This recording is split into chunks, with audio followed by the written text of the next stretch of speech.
बोले भगवान सत्यनारायण की जय। शास्त्रों में बताया गया है कि सत्यनारायण व्रत कथा का पठन एवं श्रवण करने से व्यक्ति को 1000 यज्ञ करने के बराबर पुण्य फल की प्राप्ति होती है।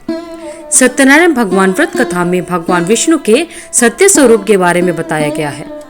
इस व्रत का श्रवण करने से घर में सुख समृद्धि का वास होता है और भगवान विष्णु की कृपा सभी पर बनी रहती है। आइए अब शुरू करते हैं भगवान श्री सत्यनारायण की व्रत कथा का पहला अध्याय। एक समय की बात है, नैमिषारण्य तीर्थ में शौनकादि 88,000 ऋषियों ने श्री सूत जी से पूछा, हे प्रभु, इस कलयुग में वेद विद्या रहित मनुष्य को प्रभु भक्ति किस प्रकार मिल सकती है तथा उनका उद्धार कैसे होगा? हे मुनि श्रेष्ठ, कोई ऐसा तप बताइए जिससे थोड़े समय में ही पुण्य मिले और मन वांछित फल भी मिल जाए। इस प्रकार की कथा सुनने की हम इच्छा रखते हैं। सर्वशास्त्रों के ज्ञाता सूत जी बोले, हे वैष्णवों में पूज्य, आप सभी ने प्राणियों की हित की बात पूछी है, इसलिए मैं एक ऐसे श्रेष्ठ व्रत को आप लोगों को बताऊंगा जिसे नारद जी ने लक्ष्मी नारायण से पूछा था और भगवान विष्णु ने मुनि श्रेष्ठ नारद जी से कहा था। आप सब भी इसको ध्यान पूर्वक सुनिए। एक समय की बात है, योगीराज नारद जी दूसरों के हित की इच्छा लिए अनेकों लोकों में घूमते हुए मृत्यु लोक में आ पहुँचे। यहाँ उन्होंने अनेक योनियों में जन्मे प्राय सभी मनुष्य को अपने कर्मों द्वारा अनेकों दुखों से पीड़ित देखा। उनका दुख देख नारद जी सोचने लगे कि कैसा यत्न किया जाए जिसके करने से निश्चित रूप से मानव के दुखों का अंत हो जाए। इसी पर विचार करते हुए वह विष्णु लोक में गए। वहाँ नारद जी देवों के ईश नारायण जी की स्तुति करने लगे, जिनके हाथों में शंख, चक्र, गदा और पद्य थे, गले में वरमाला थी। स्तुति करते हुए नारद जी बोले, हे भगवान, आप अत्यंत शक्ति से संपन्न हैं, मन तथा वाणी भी आपको नहीं पा सकती। आपका आदि, मध्य तथा अंत नहीं है। निर्गुण स्वरूप सृष्टि के कारण भक्तों के दुख को दूर करने वाले हैं। आपको मेरा नमस्कार। नारद जी की स्तुति सुनकर भगवान विष्णु बोले, हे मुनिश्रेष्ठ, आपके मन में क्या बात है? आप यहाँ पर किस काम के लिए आए हैं, उसे निसंकोच कहिए। इस पर नारद मुनि बोले कि मृत्युलोक में अनेक योनियों में जन्मे मनुष्य अपने कर्मों के द्वारा अनेक दुख से दुखी हो रहे हैं। हे नाथ, आप मुझ पर दया रखते हैं तो बताइए कि वे मनुष्य थोड़े से ही प्रयास से अपने दुखों से कैसे छुटकारा पा सकते हैं। श्री हरि बोले, हे नारद, मनुष्य की भलाई के लिए तुमने बहुत अच्छी बात पूछी है, जिसके करने से मनुष्य मोह से छूट जाता है। वह बात मैं तुमसे कहता हूँ, उसे ध्यान पूर्वक सुनो। स्वर्गलोक व मृत्युलोक दोनों में एक दुर्लभ उत्तम व्रत है जो पुण्य देने वाला है। आज प्रेमवश होकर मैं तुमसे कहता हूँ, श्री सत्यनारायण भगवान का यह व्रत विधान पूर्वक करके मनुष्य तुरंत ही यहाँ पर सुख भोग कर मरने पर मोक्ष पाता है। श्री हरि के वचन सुन नारद जी बोले कि उस व्रत का क्या फल है और उसका विधान क्या है। यह व्रत किसने किया था? इस व्रत को किस दिन करना चाहिए? सभी कुछ विस्तार से कहिए। नारद जी की बात सुनकर श्री हरि बोले, दुख व शोक को दूर करने वाला, यह सभी स्थानों पर विजय दिलाने वाला है। मानव को भक्ति व श्रद्धा के साथ शाम को श्री सत्यनारायण की पूजा धर्म परायण होकर ब्राह्मणों व बंधुओं के साथ करनी चाहिए। भक्ति भाव से ही नैवेद्य, केले का फल, घी, दूध और गेहूं का आटा सवाया ले। गेहूं के स्थान पर साठी का आटा, शक्कर, गुड़ लेकर व सभी भक्षण योग्य पदार्थों को मिलाकर भगवान श्री सत्यनारायण का भोग लगाएं। ब्राह्मणों सहित बंधु बांधवों को भी भोजन कराएं। उसके बाद स्वयं भोजन करना चाहिए। भजन कीर्तन के साथ भगवान की भक्ति में लीन हो जाए। इस तरह से सत्यनारायण भगवान का यह व्रत करने पर मनुष्य की सभी इच्छाएं पूरी हो जाती हैं। इस कली काल अर्थात कलयुग में मृत्युलोक में मोक्ष का यही एक सरल उपाय बताया गया है। श्री सत्यनारायण व्रत कथा का पहला अध्याय संपूर्ण होता है। बोले श्री सत्यनारायण भगवान की जय। आइए भक्तजनों, अब सुनते हैं सत्यनारायण भगवान की व्रत कथा का दूसरा अध्याय। श्री सूत जी बोले, हे ऋषियों, जिसने पहले समय में इस व्रत को किया था उसका इतिहास कहता हूँ, सभी ध्यान पूर्वक सुनो। सुंदर काशीपुरी नगरी में एक अत्यंत निर्धन ब्राह्मण रहा करता था। भूख प्यास से परेशान वह धरती पर घूमता रहता था। ब्राह्मणों से प्रेम करने वाले भगवान ने एक दिन ब्राह्मण का वेश धारण करके उसके पास जाकर पूछा, हे विप्र, नित्य दुखी होकर तुम यहाँ से वहां क्यों घूमते हो? गरीब ब्राह्मण बोला, मैं निर्धन ब्राह्मण हूँ, भिक्षा के लिए धरती पर घूमता हूँ। हे भगवान, यदि आप इसका कोई उपाय जानते हो तो बताइए।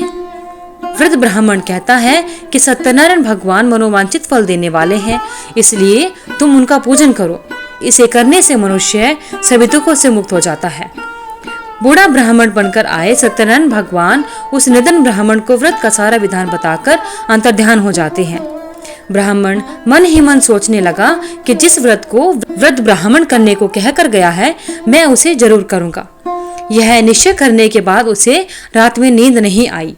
वह सवेरे उठकर सत्यनारायण भगवान के व्रत का निश्चय कर भिक्षा के लिए चला गया। उस दिन निर्धन ब्राह्मण को भिक्षा में बहुत सा धन मिला, जिससे उसने बंधु बांधवों के साथ मिलकर श्री सत्यनारायण भगवान का व्रत संपन्न किया। भगवान सत्यनारायण का व्रत संपन्न करने के बाद वह निर्धन ब्राह्मण सभी दुखों से छूट गया और अनेक प्रकार की संपत्तियों से युक्त हो गया। उसी समय से यह ब्राह्मण हर माह इस व्रत को करने लगा। इस तरह से सत्यनारायण भगवान के व्रत को जो मनुष्य करेगा वह सभी प्रकार के पापों से छूटकर मोक्ष को प्राप्त होगा। जो मनुष्य इस व्रत को करेगा वह भी सभी दुखों से मुक्त हो जाएगा। सूत जी बोले कि इस तरह से नारद जी से नारायण जी का कहा हुआ श्री सत्यनारायण व्रत को मैंने तुमसे कहा, मैं अब और क्या कहूँ। ऋषि बोले, हे मुनिवर, संसार में उस विप्र से सुनकर और किस किस ने इस व्रत को किया, हम सब इस बात को सुनना चाहते हैं। इसके लिए हमारे मन में श्रद्धा का भाव है। सूत जी बोले, हे मुनियों, जिसने इस व्रत को किया वे सब सुनो। एक समय वही विप्र धन व ऐश्वर्य के अनुसार अपने बंधु बांधवों के साथ इस व्रत करने को तैयार हुआ। उसी समय एक लकड़ी बेचने वाला बूढ़ा आदमी आया और लकड़ियां बाहर रखकर अंदर ब्राह्मण के घर में चला गया। प्यास से दुखी वह लकड़हारा उनको व्रत करते देखकर विप्र को नमस्कार कर पूछने लगा कि आप यह क्या कर रहे हैं। तो उन्होंने बताया कि व्रत कर रहा हूँ तथा इसे करने से क्या फल मिलेगा, कृपया मुझे भी बताइए। ब्राह्मण ने कहा कि सब मनोकामनाओं को पूरा करने वाला यह सत्यनारायण भगवान का व्रत है। इनकी कृपा से ही मेरे घर में धन धान्य की वृद्धि हुई है। विप्र से सत्यनारायण व्रत के बारे में जानकर लकड़हारा बहुत प्रसन्न हुआ। चरणामृत लेकर वह प्रसाद खाने के बाद वह अपने घर गया। लकड़हारे ने अपने मन में संकल्प किया कि आज लकड़ी बेचने से जो धन मिलेगा उसी से श्री सत्यनारायण भगवान का उत्तम व्रत करूंगा।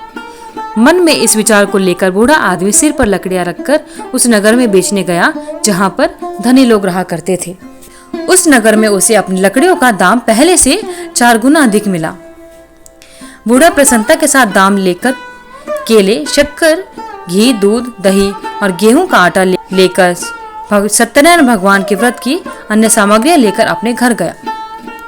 वहां उसने अपने बंधु बांधवों को बुलाकर विधि विधान से सत्यनारायण भगवान का पूजन और व्रत किया। इस व्रत के प्रभाव से वह बूढ़ा लकड़हारा धन पुत्र से युक्त होकर संसार के समस्त सुख भोगकर अंतकाल में बैकुंठ धाम को चला गया। श्री सत्यनारायण व्रत कथा का दूसरा अध्याय संपूर्ण होता है। श्री सत्यनारायण भगवान की व्रत कथा का तीसरा अध्याय। सूत जी बोले, हे श्रेष्ठ मुनियों, अब आगे की कथा कहता हूँ। पहले समय में उल्कामुख नाम का एक बुद्धिमान राजा था। वह सत्यवक्ता और जितेंद्रिय था। प्रतिदिन देव स्थानों पर जाता और निर्धनों को धन देकर उनके कष्ट दूर किया करता था। उसकी पत्नी कमल के समान मुख वाली तथा सत्य साध्वी थी। भद्रशिला नदी के तट पर उन दोनों ने श्री सत्यनारायण भगवान का व्रत किया। उसी समय साधु नाम का एक वैश्य आता है और उसके पास व्यापार करने के लिए बहुत सा धन भी था। राजा को व्रत करता देखकर वह विनय के साथ पूछने लगा, हे राजन, भक्ति भाव से पूर्ण होकर आप यह क्या कर रहे हैं? मैं सुनने की इच्छा रखता हूँ, तो आप मुझे बताएं। राजा बोला, हे साधु, अपने बंधु बांधवों के साथ पुत्र की प्राप्ति के लिए एक महाशक्तिमान श्री सत्यनारायण भगवान का व्रत व पूजन कर रहा हूँ। राजा के वचन सुनकर साधु आदर से बोला, हे राजन, मुझे इस व्रत का सारा विधान कहिए। आपके कथन के अनुसार मैं भी इस व्रत को करूंगा। मेरी भी संतान नहीं है और इस व्रत को करने से निश्चित रूप से मुझे संतान की प्राप्ति होगी। राजा से व्रत का सारा विधान सुनकर व्यापार से निवृत्त होकर वह अपने घर गया। साधु वैश्य ने अपनी पत्नी को संतान देने वाले इस व्रत का वर्णन कहकर सुनाया और कहा कि जब मेरी संतान होगी तब मैं इस व्रत को करूंगा। साधु ने इस तरह के वचन अपनी पत्नी लीलावती से कहे। उसके बाद सत्यनारायण भगवान की कृपा से लीलावती गर्भवती हो गई। 10वें महीने में उसके गर्भ से एक सुंदर कन्या ने जन्म लिया। वह दिनों दिन ऐसे बढ़ने लगी जैसे शुक्ल पक्ष का चंद्रमा बढ़ता है। माता पिता ने अपनी कन्या का नाम कलावती रखा। एक दिन लीलावती ने मीठे शब्दों में अपने पति को याद दिलाया कि आपने भगवान सत्यनारायण के जिस व्रत को करने का संकल्प किया था उसे करने का समय अब आ गया है। आप इस व्रत को करिए। साधु बोला कि हे प्रिय, इस व्रत को मैं उसके विवाह पर करूंगा। इस प्रकार अपनी पत्नी को आश्वासन देकर वह नगर को चला गया। कलावती पिता के घर में रहकर वृद्धि को प्राप्त हुई।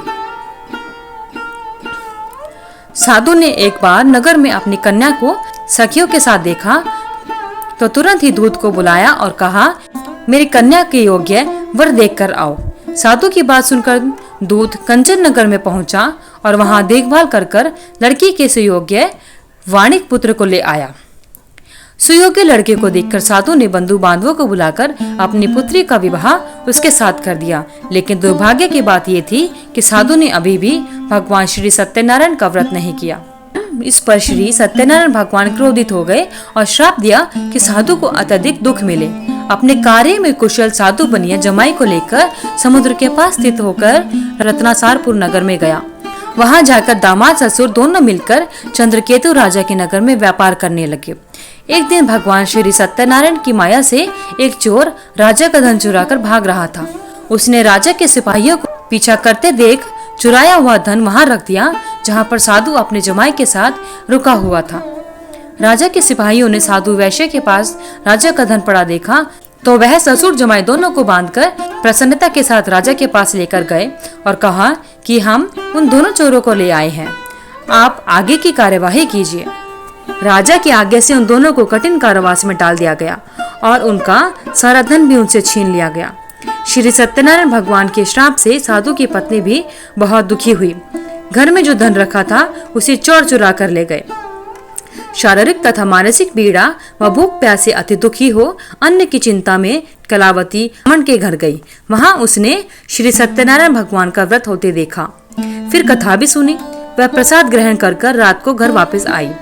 माता ने कलावती से पूछा कि हे पुत्री, अब तक तुम कहाँ थी?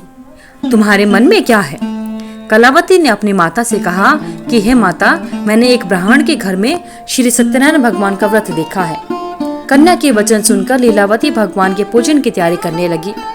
लीलावती ने परिवार व बंधुओं सहित श्री सत्यनारायण भगवान का पूजन किया और उनसे वर मांगा कि मेरे पति तथा जमाई शीघ्र घर आ जाए। साथ ही यह भी प्रार्थना की कि हम सबका अपराध क्षमा करें। श्री सत्यनारायण भगवान इस व्रत से संतुष्ट हो गए और राजा चंद्रकेतु को सपने में दर्शन देकर कहा कि हे राजन, तुम उन दोनों वैश्यों को छोड़ दो और तुमने उनका जो धन लिया है उसे भी वापस कर दो। अगर ऐसा नहीं किया तो मैं तुम्हारा धन व राज्य सभी को नष्ट कर दूंगा। राजा को यह सब कहकर वह अंतर्ध्यान हो गए। प्रातः काल सभा में राजा ने अपना सपना सुनाया।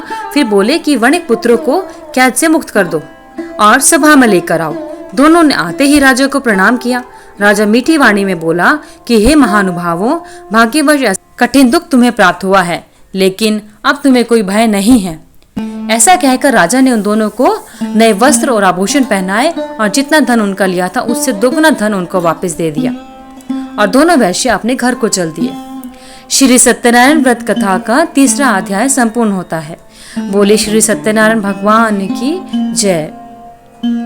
आइए अब सुनते हैं श्री सत्यनारायण भगवान की व्रत कथा का 4था अध्याय।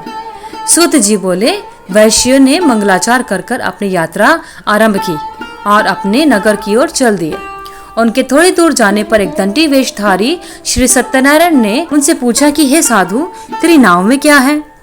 अभिवाणी वणिक हंसता हुआ बोला, हे दंडी, आप क्यों पूछते हो? क्या धन लेने की इच्छा है? मेरी नाव में तो बेल व पत्ते भरे हुए हैं। वैश्य के कठोर वचन सुनकर भगवान बोले, तुम्हारा वचन सत्य हो। दंडी ऐसे वचन कहकर वहां से दूर चले गए। कुछ दूर जाकर समुद्र के किनारे बैठ गए। दंडी के जाने के बाद साधु वैश्य ने नित्य क्रिया के पश्चात नाव को ऊंचे उठते देखकर अचंभा माना और नाव में बेल पत्ते देख वह मूर्छित होकर जमीन पर गिर पड़ा। जैसे ही उसकी मूर्छा खुली वह अत्यंत शोक में डूब गया तथा उसका दामाद बोला कि आप शोक न मनाएं, यह दंडी का शाप है, इसलिए हमें उनकी शरण में जाना चाहिए, तभी हमारी सभी मनोकामनाएं पूरी होंगी। दामाद की बात सुनकर वह दंडी के पास पहुंचा और अत्यंत भक्ति भाव नमस्कार कर कर बोला, मैंने आपसे जो असत्य वचन कहे थे उसके लिए मुझे क्षमा कर दे। ऐसा कहकर महान शोकातुर होकर रोने लगा। तब दंडी भगवान बोले, हे वणिक पुत्र, मेरी आज्ञा से बार बार तुम्हें दुख प्राप्त हुआ है, तू मेरी पूजा से विमुख हुआ। साधु बोला, हे भगवान, आपकी माया से ब्रह्मा देवता भी आपके रूप को नहीं जानते, तब मैं अज्ञानी कैसे जान सकता हूँ। आप प्रसन्न होइए, अब मैं सामर्थ्य के अनुसार आपकी पूजा करूंगा, मेरी रक्षा करो और पहले के समान नौका में धन भर दो। साधु वैश्य के भक्ति पूर्वक वचन सुनकर भगवान प्रसन्न हो गए और उसकी इच्छा के अनुसार वरदान देकर अंतर्ध्यान हो गए। ससुर जमाई जब नाव पर आए तो नाव धन से भरी हुई थी। फिर वहीं अपने अन्य साथियों के साथ श्री सत्यनारायण भगवान का पूजन कर अपने नगर को चल दिए। जब नगर के नजदीक पहुंचे तो दूत को घर पर खबर करने के लिए भेज दिया। दूत साधु की पत्नी को प्रणाम कर कहता है कि मालिक अपने दामाद के सहित नगर के निकट आ गए हैं।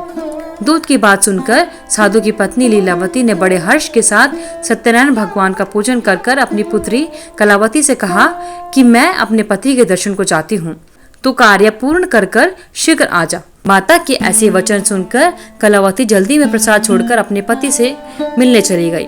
प्रसाद की अवज्ञा के कारण श्री सत्यनारायण भगवान रुष्ट हो गए और नाव सहित उसके पति को पानी में डुबो दिया। कलावती अपने पति को वहां ना पाकर रोती हुई जमीन पर गिर गई। नौका को डूबा हुआ देख व कन्या को रोता देखकर साधु दुखी होकर बोला कि हे प्रभु, मुझसे तथा मेरे परिवार से जो भूल हुई है उसे क्षमा करें।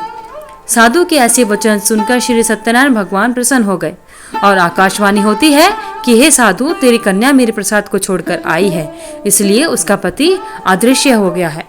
यदि वह घर जाकर प्रसाद खाकर वापस आती है तो इसका पति अवश्य मिल जाएगा। ऐसी आकाशवाणी सुनकर कलावती घर पहुंचकर प्रसाद खाती है और फिर आकर अपने पति के दर्शन करती है।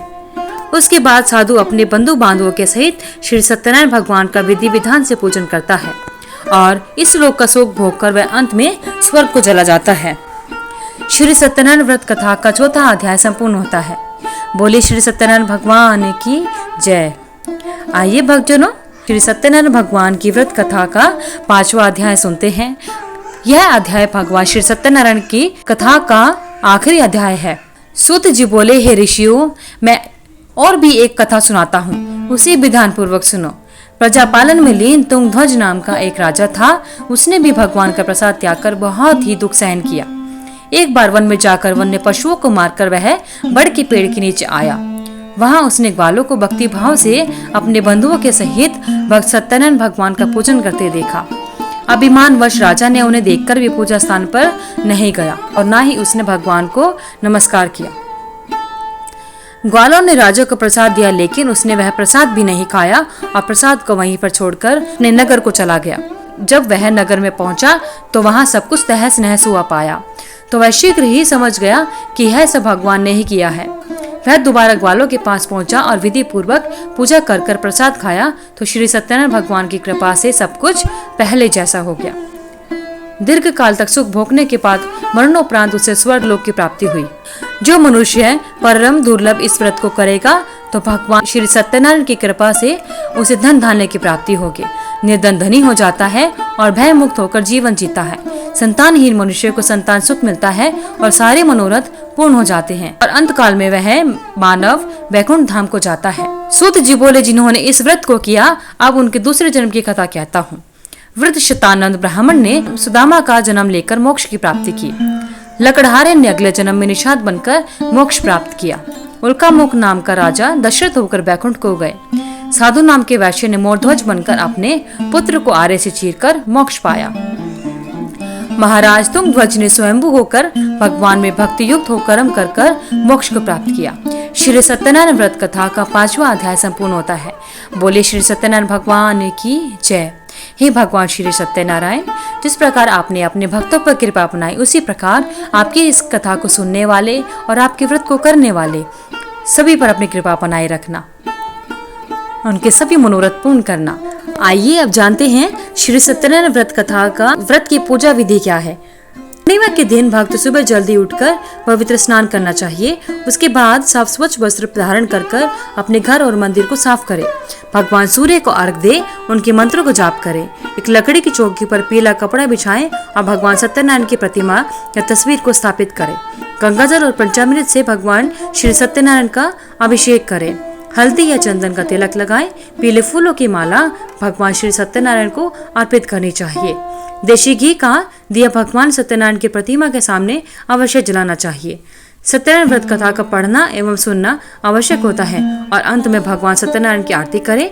भोग प्रसाद परिवार के सभी सदस्यों में बांटे। प्रसाद खाकर अपने व्रत का पारण करें और साथ ही भोजन से व्रत खोलें।